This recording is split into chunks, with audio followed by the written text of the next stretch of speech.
Sejam todos bem-vindos à disciplina de cálculo 4. Hoje eu estarei resolvendo o exercício 8 da lista 4, que vocês vão ver que é o mesmo que o exercício 10 da lista 4, na item A. Né? Então, vou resolver os dois juntos e depois, né, vocês vão ver claramente que é o mesmo exercício, praticamente. Então, vamos olhar para o exercício 8. Né? Seja f de x igual a x, né, com x variando de 0 até π. Encontre uma série de Fourier envolvendo senos e cossenos que convija para f de x igual a x para todo x nesse intervalo, né? E aí a gente tem que pensar numa extensão apropriada de f, né? Foi a dica que foi nos dada. Então o que vai acontecer? Para a gente encontrar uma série de Fourier que envolva senos e cossenos e que convirja para a nossa f que a gente quer, né, que é x, para todo x nesse intervalo, é necessário estender a função f para todo r, de forma que a série de Fourier resultante convirja para f de x no intervalo 0 até π. No entanto, aí que vem a questão da escolha, né, de qual extensão a gente vai fazer. Né? Para garantir a convergência em todos os pontos, né, inclusive os pontos de transição, né, o que a gente vai ter que fazer? Essa extensão tem que ser contínua e periódica, né, com um período aí que a gente vai pegar como 2π. Né? A única extensão que vai fazer isso para a gente, dentre as que a gente estudou, vai ser a extensão par, que resulta em uma série apenas de cosseno. Né? Então, o que a gente vai fazer aqui? Ó? A gente vai pegar, aí depois vocês podem tentar ver por que quando você usa a extensão da ímpar, né, vocês podem tentar ver porque não vai dar certo, né? Vão ser descontinuidade em alguns pontos, né, nos pontos de, vamos dizer, transição. Aqui eu tenho que fazer uma extensão adequada, né? Então, eu vou estender a função f de x da seguinte forma, né? Eu vou chamar f de x igual a módulo de x, né? Para x, né? E agora eu vou estender, né? Então, para x variando de menos π até π, né? Então, eu tenho, vamos dizer assim, se vocês forem desenhar o gráfico disso, né? Vocês vão ver que o gráfico, né, tem essa forma aqui, né? Essa forma aqui, né? E, bom, se você for fazer a repetição, né? Ele vai ficando assim também.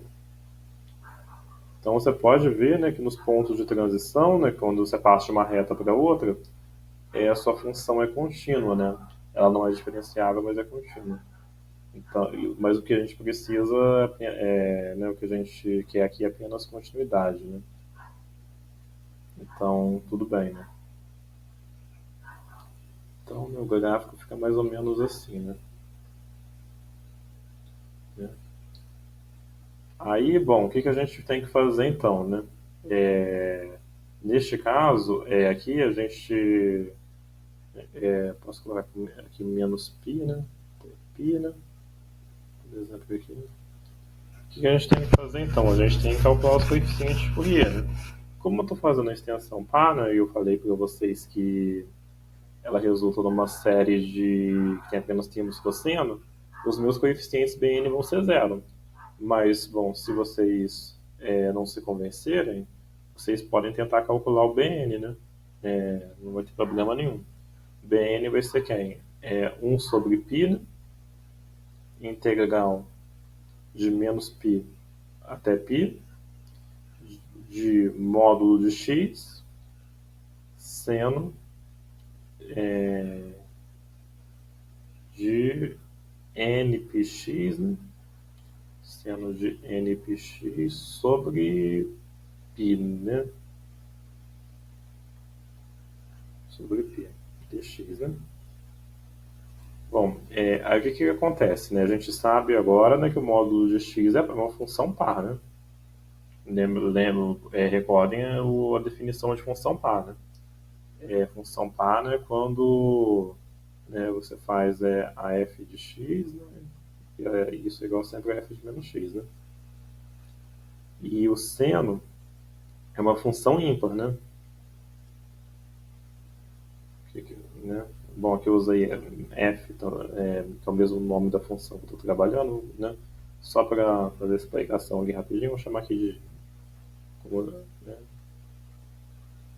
E aqui, né, é a definição de função ímpar, né? Seja h uma função, né? Uma função é ímpar se o h de menos x é igual a menos h de x, né?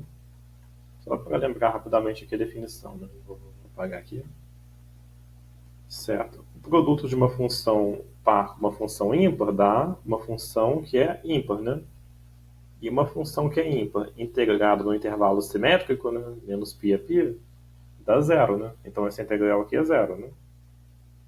Então, a gente viu que realmente os coeficientes Bn são iguais a zeros, né?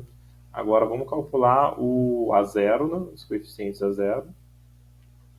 Os A0 vão ser 1 sobre π integral de menos π até π do módulo de x dx, né?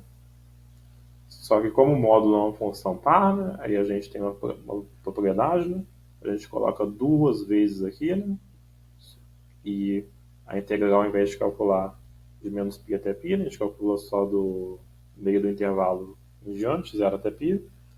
E de 0 até π, né? No módulo não faz diferença, né? Porque é a função positiva aqui, né? Então, dx, dx, né? E aí, fazendo essa integral que é bem simples, né? Vocês vão encontrar π, né? Aí agora resta calcular os coeficientes AN, né? Os ANs, eles vão ser 1 sobre π vezes a integral de menos π até π do módulo de x cosseno de nπx sobre π dx, né? Beleza? Só que aqui, né, então, o módulo de x é par, né, o cosseno é par, né, par com par vai dar uma função par. Então, usando novamente a propriedade de função par, né, eu posso colocar duas vezes aqui, né, duas vezes sobre π, e integrar, né, do meio do intervalo em diante, de 0 até π. Aqui, né, o x já não faz diferença, aqui a gente faz x cosseno de nx dx, né? E quando você bate o olho nesse tipo de integral, você tem que saber que ela vai ser resolvida por integração por partes, né? Por quê? Porque você tem um polinômio aqui, né? E você tem uma trigonométrica, né? A trigonométrica, ela, né, é bem fácil de trabalhar. Só que o melhor aqui é esse polinômio, né? Porque quando você faz uma integração por partes de maneira esperta, você consegue criar uma nova integral em que você mata o termo x do outro lado, né? E o cosseno vira talvez um seno, né? Ou seja, a integração por partes, quando você tem um termo polinomial, você pode usá-la, né, algumas vezes para você eliminar o termo polinomial e ficar só com um outro termo, ou cosseno, ou seno, né? Então, isso é bem fácil de resolver por integração por partes, né? Então, resolvendo aqui, ó, por partes, né?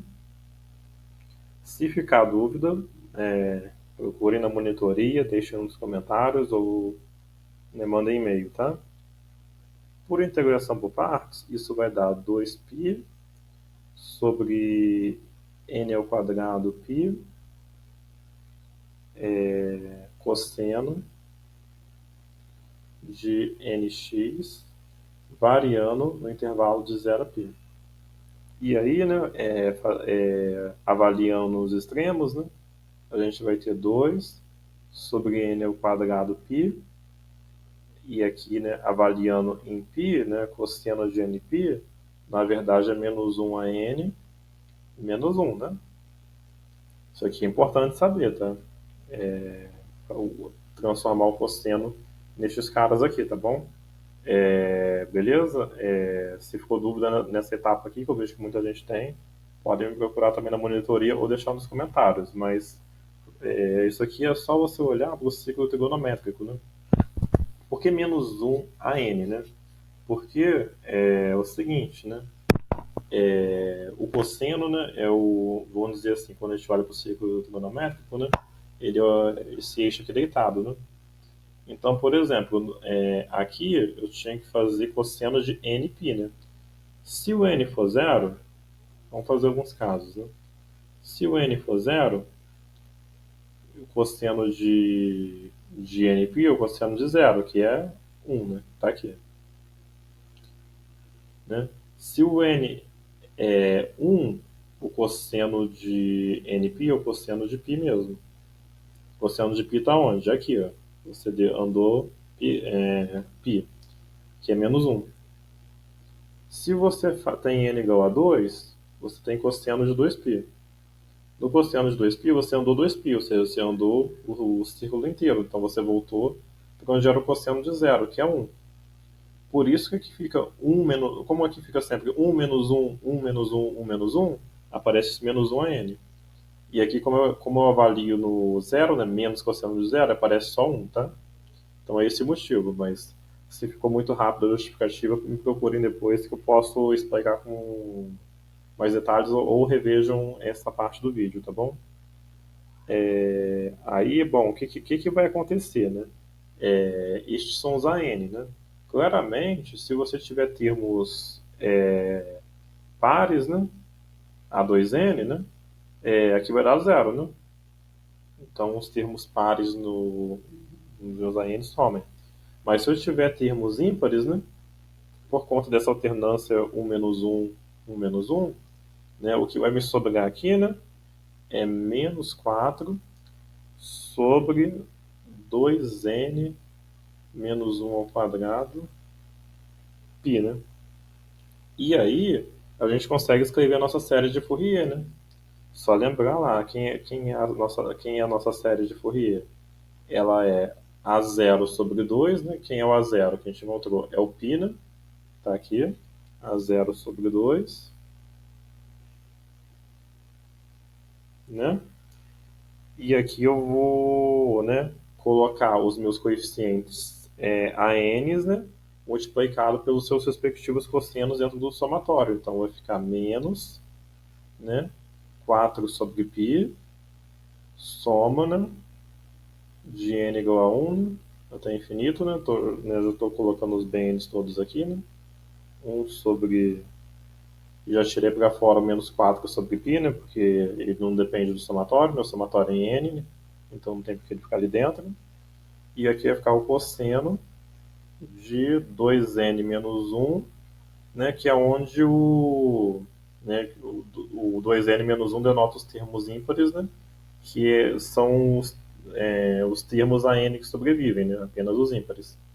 E aí, essa é a série de Fourier que a gente encontra para o exercício 8, né, que também, como a extensão que eu fiz dá exatamente a extensão que já dá exatamente a função que já é dada no item A, né, do exercício 10, essa é uma resposta que vale tanto para o exercício 8 quanto para o exercício 10A. No próximo vídeo eu venho comentando sobre o exercício 10B, tá bom?